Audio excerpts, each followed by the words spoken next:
Halo, selamat sore, apa kabar pemirsa TVR Parlemen dimanapun Anda berada. Berjumpa kembali dalam program TVR 17 bersama saya Rina Reski. Tepat pukul 17 waktu Indonesia Barat, kami hadirkan kepada Anda sejumlah informasi paling baru dan juga menarik seputar kinerja dan juga kegiatan DPR RI yang telah disajikan oleh redaksi TVR Parlemen. Dan pemirsa, inilah TVR 17 selengkapnya.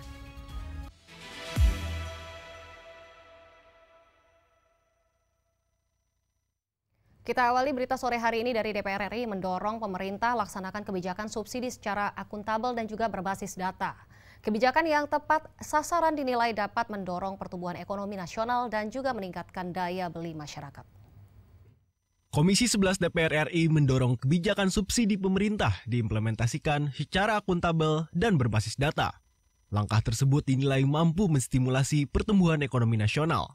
Wakil Ketua Komisi 11 DPR RI Fauzi Amro optimis melalui berbagai program subsidi yang dikeluarkan Presiden Prabowo Subianto, target pertumbuhan ekonomi 8% dapat tercapai. Menurutnya, kebijakan tersebut berperan strategis untuk meningkatkan daya beli masyarakat. Ia menjelaskan, meningkatnya konsumsi rumah tangga akan memperkuat kemampuan fiskal negara. Ya, saya meyakini bahwa subsidi dan kompensasi ini akan ada intervensi pemerintah, bahwa pemerintah hadir di tengah-tengah masyarakat untuk membantu masyarakat lewat subsidi. Dengan anggaran kurang lebih 497, hampir 500 triliun. Terbesar anggaran subsidi ini digunakan untuk masyarakat, kepentingan masyarakat, bermanfaat bagi masyarakat, dapat meningkatkan daya beli sehingga pertumbuhan kita insya Allah ditargetkan Pak Presiden Prabowo itu 8% insya Allah di tahun 2029 menjadi kenyataan. Berdasarkan data Kementerian Keuangan, pemerintah mengalokasikan anggaran subsidi dan kompensasi pada tahun 2025 hingga 498,8 triliun rupiah. Terdiri dari 183,9 triliun rupiah untuk subsidi energi, 104,3 triliun rupiah untuk subsidi non-energi, dan 190,9 triliun rupiah untuk kompensasi. Hingga Agustus 2025, realisasi penyerapan subsidi dan kompensasi telah mencapai sekitar 218 triliun rupiah, termasuk 10,6 triliun rupiah untuk subsidi BBM dan LPG di awal tahun. Dari Provinsi Yogyakarta, Hendra Sunandar, TVR Parlemen melaporkan. Komisi 8 DPR RI tekankan pentingnya peningkatan mitigasi bencana dan juga meminta pemerintah pusat memberi perhatian khusus pada Provinsi Bali sebagai daerah wisata strategis yang rentan bencana. Komisi 8 DPR RI menekankan perlunya peningkatan kapasitas mitigasi bencana di Provinsi Bali melalui dukungan sarana dan prasarana teknologi deteksi dini. Hal tersebut menyusul adanya laporan BPBD setempat, di mana setidaknya ada 10 titik rawan bencana di wilayah tersebut. Dalam kunjungan kerja ke Provinsi Bali, Ketua Komisi 8 DPR RI Marwanda Sopang menilai kesiapsiagaan bencana tidak hanya tanggung jawab daerah, tetapi juga bagian dari mandat nasional. Untuk itu, ia meminta pemerintah pusat memberikan perhatian khusus terhadap Bali, mengingat posisinya sebagai daerah wisata strategis yang juga rawan bencana alam dan sosial. Deteksi dini tentang kebencanaan, ada 10 titik yang menjadi titik rawan untuk bencana. Ya, bisa sungai, bisa berupa gempa dan lain-lain. Tadi dilaporkan oleh kepala BPBD-nya. Kami nanti akan diskusikan di pusat untuk mencegah korban yang supaya bisa dihindari pencegahan dini. Pencegahan dini tentu berupa alat. Nah, karena itu kami setelah mendengarkan ini ada berbagai hal, terutama ada juga yang pemangku dapil, Pak Ketut Karyasa di sini, sehingga nanti dukungan dari pemerintah pusat atas aspirasi terutama Komisi 8 kami ingin mempercepat. Komisi 8 DPR RI juga menekankan pentingnya koordinasi lintas sektor agar upaya pencegahan dan penanganan bencana berjalan optimal. Laporan dan data dari daerah akan dijadikan dasar pengambilan kebijakan di tingkat pusat. Dari Bali, Divo Rahman, TVR Parlemen melaporkan. Agar keadilan antara negara dan juga warga negara lebih berimbang, DPR RI tegaskan pentingnya penyesuaian mekanisme hukum nasional dengan kekhususan daerah dalam rancangan Undang-Undang KUHP, termasuk hukum kanun di Aceh. Komisi 3 DPR RI menegaskan pentingnya penyesuaian antara hukum nasional dengan kekhususan daerah dalam penyusunan rancangan Undang-Undang KUHP untuk memastikan keadilan yang lebih berimbang antara negara dan warga negara. Rancangan Undang-Undang tentang Kitab Undang-Undang Hukum Acara Pidana atau RUU KUHP tidak hanya fokus pada pembaruan mekanisme hukum pidana, tetapi juga menyasar pada penyesuaian dengan regulasi daerah, termasuk hukum konun di Aceh. Ketua Komisi 3 DPR RI Habibur Rahman menyatakan, sinkronisasi antara konun dan RUU KUHP diperlukan agar nilai-nilai kearifan lokal, seperti keadilan restoratif, dapat terintegrasi dalam sistem hukum nasional. Ia menilai, penerapan restoratif justice, terutama pada kasus-kasus ringan, dapat menjadi solusi untuk mengurangi beban sistem peradilan formal. Nah ya memang pada prinsipnya kan ada azas juga yang namanya nebis in idem. Terhadap satu masalah yang sama tidak bisa diadili dua kali. Ya, apakah satunya dengan berdasarkan kanun dengan kekhususan Aceh, yang satunya dengan hukum nasional. Sehingga nanti bisa diformulasikan norma pasal ya yang secara rinci mengatur ya bagaimana sinkronisasi dengan kanun ini dengan RKUHP yang akan datang. Tapi ada prinsip yang sama yang ingin kita implementasikan dengan RKUHP ini ya adalah prinsip restoratif justice. Habibur Rahman menekankan pentingnya perlindungan hak tersangka dan saksi dalam RUU KUHP. Usul Aliansi Mahasiswa Nusantara terkait penggunaan CCTV dalam tahap pemeriksaan dinilai sebagai langkah tepat untuk mencegah intimidasi dan kekerasan hukum. Adila dan Divo, TVR Parlemen melaporkan. Pemirsa, DPR RI terus berbenah dalam menghadapi tantangan zaman, berkomitmen memperkuat transparansi kinerja serta memperluas jangkauan diplomasi parlemen di tingkat global. Dan informasi selengkapnya tentunya kami hadirkan sesaat lagi, tetaplah bersama kami di TVR 17.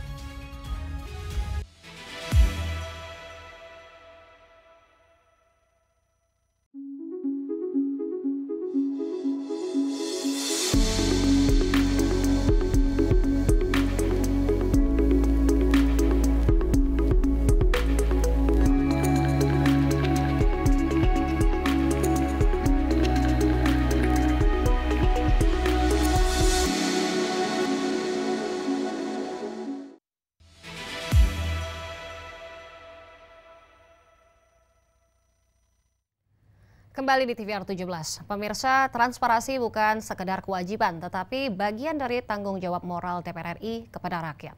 Melalui keterbukaan informasi, digitalisasi proses legislasi dan juga pelibatan publik dalam pengawasan, di sini DPR RI memastikan setiap langkahnya dapat dipantau dan juga dinilai secara objektif. Simak liputan mendalam yang telah dikemas tim redaksi TVR Parlemen dalam segmen Lensa Parlemen. Berikut ini.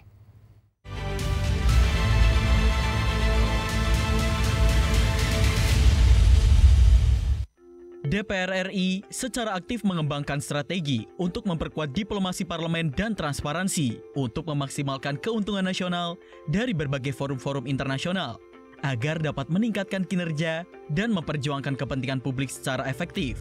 Melalui penyampaian Panja Open Government Partnership atau OGP dan Panja Organisasi Internasional, disertai dengan peluncuran buku yang akan menjadi referensi bagi publik dan akademisi. Wakil Ketua BKSHP DPR RI menjelaskan, hasil laporan kinerja menjadi bagian dari upaya berkelanjutan DPR RI dalam memperkuat prinsip keterbukaan dan akuntabilitas di lingkungan parlemen. Selain kita membuat laporan panja, kita membuat rilis buku dalam bentuk buku. Berbagai macam diskusi bagaimana kita menindaklanjuti dari poin-poin open government itu diterapkan di DPR RI secara keseluruhan. Yang menarik menurut kita adalah rendahnya masih tentang riset tentang parlemen tersendiri. Dengan hadirnya buku panja ini bisa tidak hanya memperkuat ataupun menjawab, membangun kepercayaan publik yang lebih tinggi kepada DPR RI, tapi juga menjadi ranahnya hasilnya bisa dirasakan oleh periset-periset yang nantinya akan memberikan, menurut kami akan memberikan pandangan-pandangan, masukan-masukan yang konstruktif juga kembali kepada DPR RI tentang bagaimana kita menindaklanjuti kerja-kerja kita dan juga bagaimana poin-poin transparansi, poin-poin akuntabilitas dan juga bertanggung jawab itu bisa dilaksanakan. Sebenarnya kita sudah memiliki platform TVR sebenarnya yang sudah melaporkan secara keseluruhan. Kok saya lihat itu kan dari A sampai Z rekamannya jelas, RDP maupun raker. Nah ini tapi juga kita memberikan tambahan lagi yang hal lebih konkret lagi untuk risalah rapat itu, sehingga publik nanti bisa melihat dan meriset secara langsung apa yang menjadi pembahasan dan diskusi di DPR-DPR tersebut. Masyarakat makin merasakan bahwa DPR RI ini bersama rakyat dan juga makin merasakan bahwa DPR RI ini adalah wakil dari masyarakat, sehingga berbagai macam isu berbagai macam kepentingan atau harapan dari masyarakat itu bisa dibahas secara bersama-sama di DPR. DPR RI menekankan pentingnya keterlibatan Indonesia di Forum BRICS dan OECD guna mendorong pertumbuhan ekonomi Indonesia melalui keterlibatan UMKM lokal masuk dalam pasar global. Selain itu, DPR juga terus berupaya untuk terus beradaptasi dengan tuntutan zaman dan harapan publik untuk mencapai tujuan pembangunan berkelanjutan. Kinerja DPR yang optimal akan berkontribusi pada kemajuan Indonesia di mata dunia. Tim TVR Parlemen melaporkan.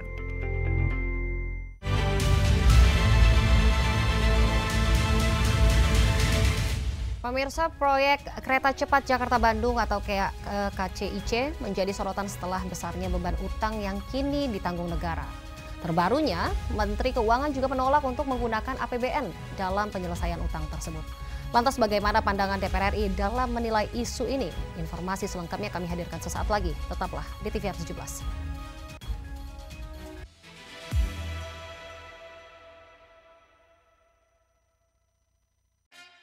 Yuk kita kenalan dengan anggota DPR RI periode tahun ini. Dari depan kursi. Di balik kursi. Gini, di balik kursi. Aku ingin menjadi sesuatu yang mungkin bisa kau rindu. Acap kahiji, rukun sakabehna. Itulah pokok nama. Semakin penasaran kan bagaimana kiprah karir politiknya? Hanya di TVR Parlemen.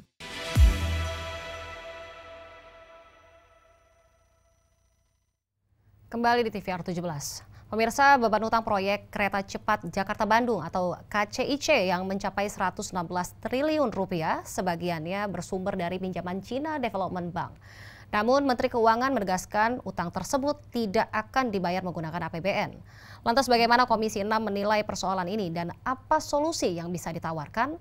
Selengkapnya berikut laporan rekan kami Hilman Hidayat dari Gedung DPR RI, Senayan, Jakarta.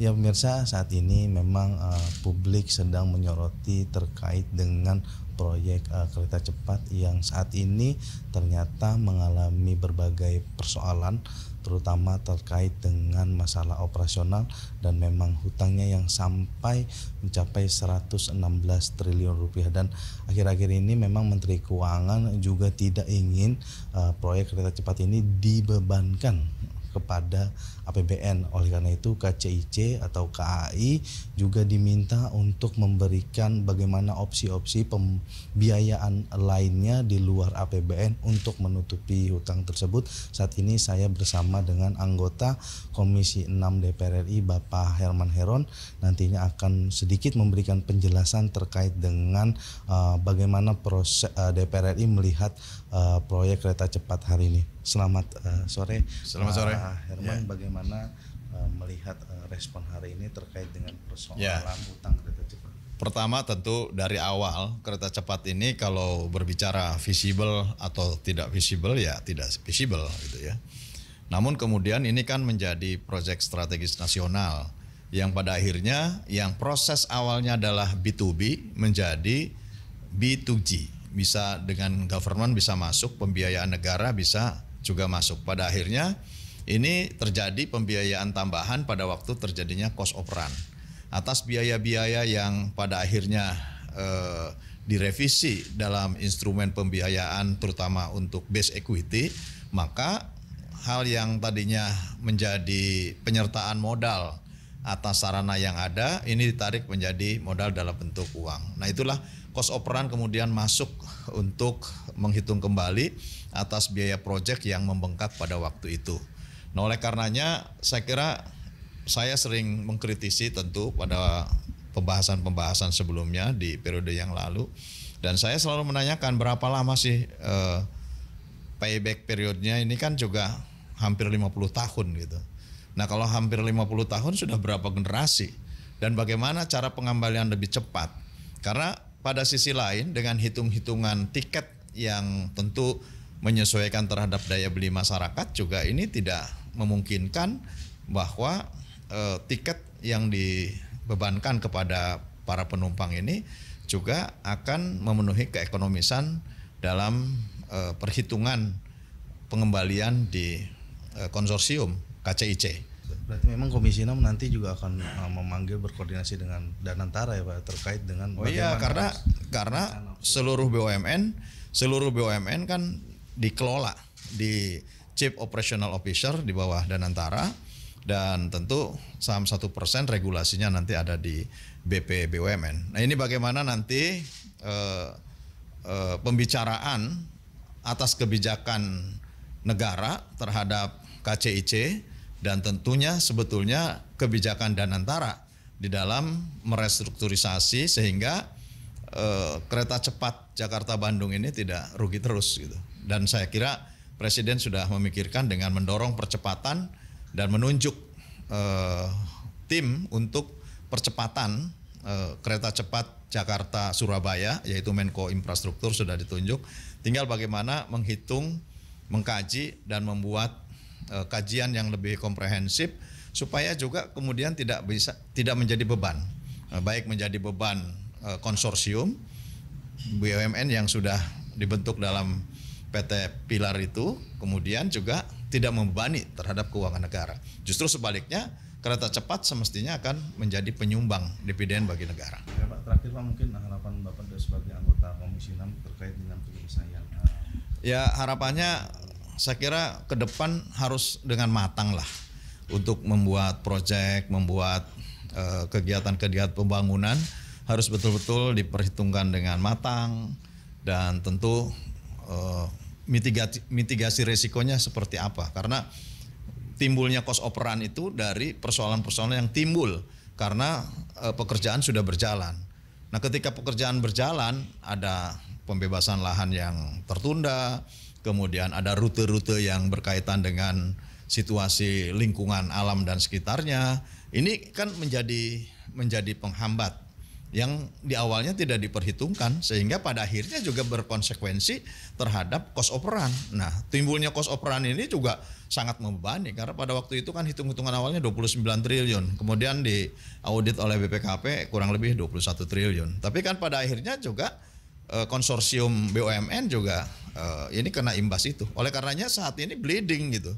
Pada akhirnya ya Wijaya Karya bleeding yang memiliki saham kurang lebih sekitar 33%, kemudian juga PT Kereta Api yang memiliki saham 51% juga bleeding gitu. Nah, kalau misalkan PT Kereta Api bleeding karena kereta cepat, justru bagaimana dia bisa membangun terhadap kereta reguler yang saat ini sebetulnya kecenderungannya terus meningkat dan terus melakukan perbaikan. Nah, ini harus dipikirkan secara komprehensif gitu. Ya pemirsa, terima kasih. Memang tadi anggota Komisi 6 Bapak Herman Heron menyampaikan komitmennya bagaimana DPR terus berupaya untuk mendorong pemerintah agar memang pemerintah memperhatikan penyelesaian utang kereta cepat ini memang berakhir dengan baik. Berbagai opsi yang telah memang dibicarakan oleh pemerintah itu juga harus menjadi kajian yang mendalam. Selanjutnya sampai jumpa di episode yang selanjutnya. Selanjutnya pemirsa, apa saja yang menjadi sorotan di media online nasional pada hari ini? Tentunya usai jeda, tetaplah di TVR 17.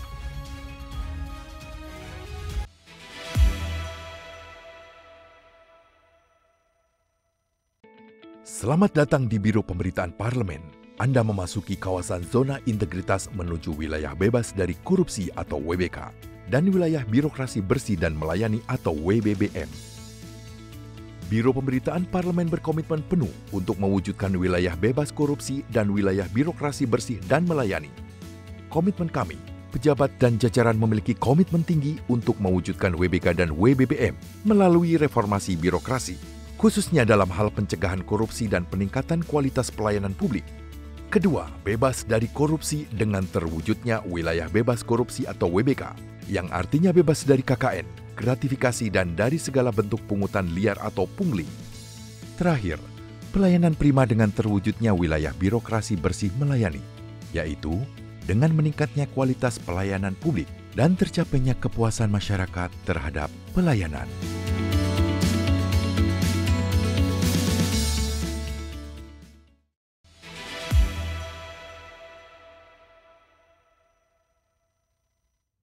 Kembali di TVR 17. Dan kali ini kita masuk ke segmen media online. Mari kita simak isu apa saja yang menjadi sorotan media serta tanggapan dari sejumlah anggota Dewan bersama rekan kami Nazia Sudirja. Silakan Nazia.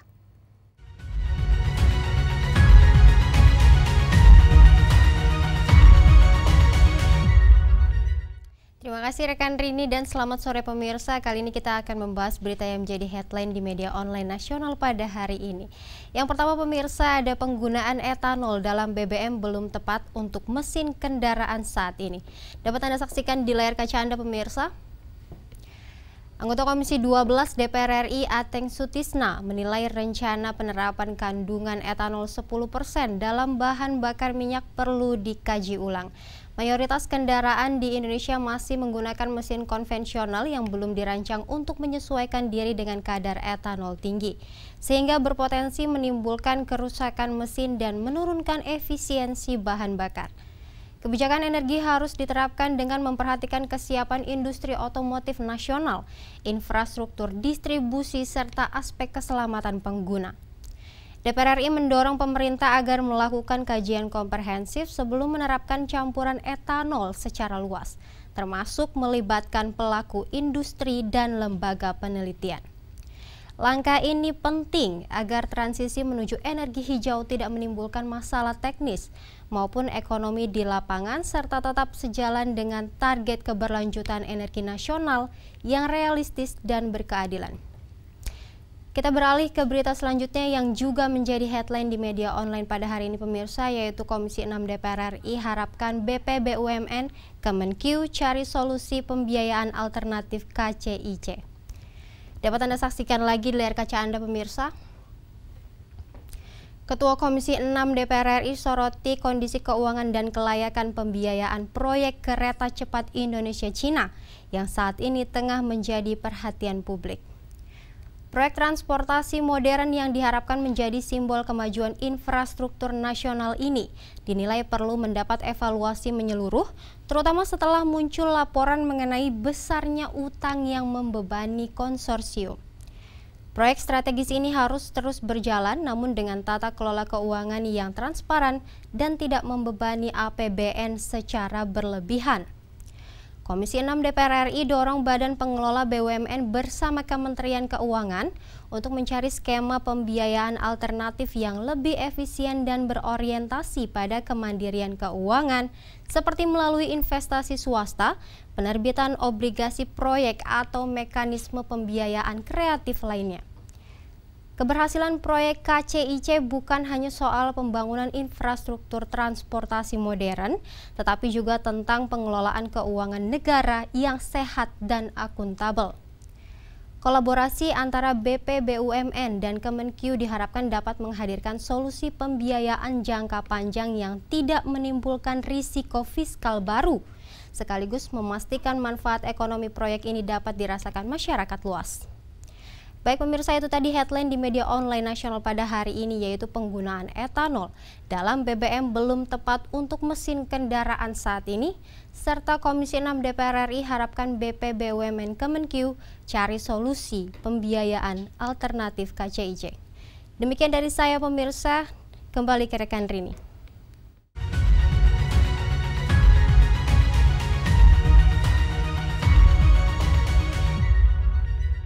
Baik, terima kasih rekan Nazia yang telah menyampaikan sejumlah update sorotan dari media online nasional pada hari ini. Dan segmen media online tadi sekaligus menutup program TVR 17 edisi sore hari ini. Saya Rini Reski beserta seluruh kru TVR Parlemen yang bertugas mengucapkan terima kasih dan pamit undur diri dari hadapan Anda. TVR Parlemen, referensi Indonesia. Sampai jumpa.